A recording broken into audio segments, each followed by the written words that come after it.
Hi, Wally Brown here with GAF. Today I'm going to go over a short video how to install our vent boot. Now in the real world we'd have screws and plates around this, but I'm just doing a quick demo, so understand any penetration we have to have screws and plates around. So these are pretty simple. Take it to the pipe, figure out what size you need, and I'm actually going to cut it right there. And you actually want to leave that ring, because this is what when this is all done, we're going to you want a clamp and caulking on it. So when you cut this, just leave that ring right on there.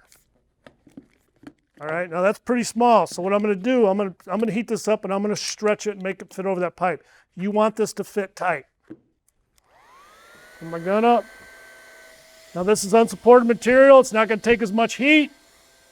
So I may probably weld this around 4 or 5.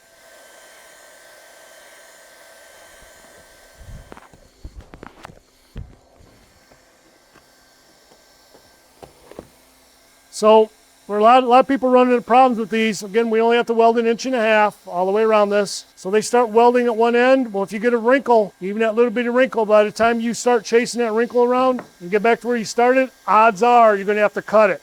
So this is how I do them. I like to break it in 4 sections.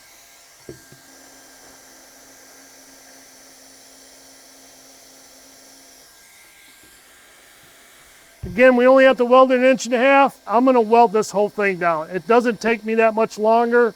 And if I do happen to get a void, it's going to be hard for that water to get into this pipe. So I just stick my gun all the way back as far as I can get it. And I just start working each section out.